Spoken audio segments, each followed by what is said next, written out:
greatest risks to our integrity and flourishing is our own selfishness.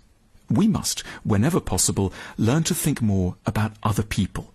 Keep in mind how often we fail to see things from their point of view, and be aware of the small and large ways in which we disadvantage and ignore collective interests. Being good means, at its most basic, putting other people more squarely at the center of our lives. But for some of us, the problem isn't so much that we're heedless to this advice, rather that we take it far too closely and remorselessly to heart.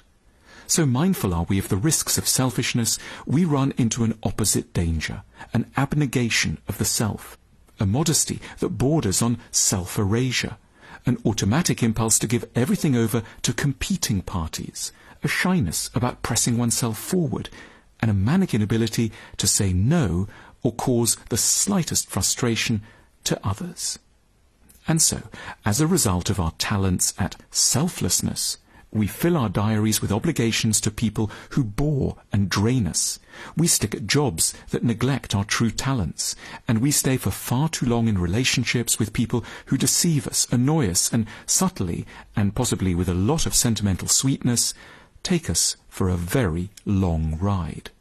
And then one morning we wake up and find that the bulk of our life is already behind us, that our best years are spent, and that no one is especially grateful for our sacrifices, that there isn't a reward in heaven for our renunciations, and that we are furious with ourselves for mistaking meekness and self-surrender for kindness. The priority may then be to rediscover our latent reserves of selfishness.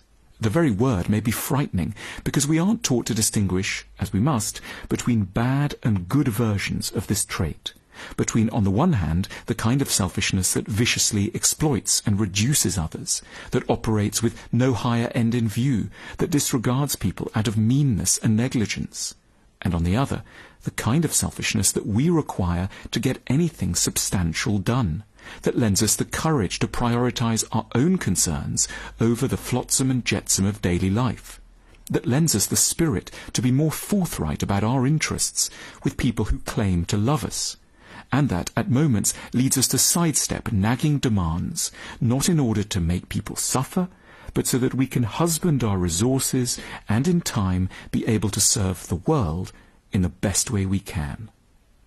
With a more fruitfully selfish philosophy in mind, we might fight to have an hour to ourselves each day. We may do something that could get us labelled as self-indulgent, like having psychotherapy 3 times a week or writing a book, but that's vital to our spirit. We might go on a trip on our own, because so much has happened that we need to process in silence. We can't be good to anyone else until we've serviced some of our own inner callings. A lack of selfishness may be the fastest route to turning us into ineffective, embittered, and ultimately highly disagreeable people.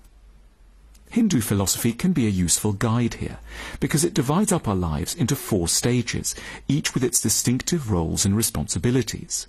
The first is that of the bachelor student, known as brahmacharya.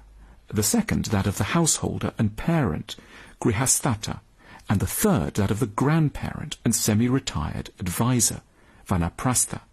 But it's the 4th that is the really interesting age in this context. Known as sannyasa, this is the time when, after years of service to other people, to business, family and society, we finally throw off our worldly obligations and focus instead on the development of our psychological and spiritual sides. We might sell up our house, go travelling and wander the world to learn, talk to strangers, open our eyes and nourish our minds. In the period of sannyasa, we live simply, perhaps by a beach or the side of a mountain. We eat basic food and have few belongings. We cut our ties with anyone who has nothing spirit-related to tell us, anyone who's on the make and in too much of a hurry, anyone who doesn't spend a substantial amount of their time reflecting on the meaning of being alive. What feels insightful about this division of existence is that it acknowledges that a sannyasa way of living can't be right for everyone at any time, yet on the same score that no good life can be complete without a version of it. There are years when we simply have to keep our heads down and study, years when we have to bring up children and accumulate some capital. But there are also, just as importantly, years when what we need to do above all is say enough. Enough to material and superficial demands, enough to sexual and romantic entanglements, enough to status and sociability, and instead learn to turn our minds inwards and upwards.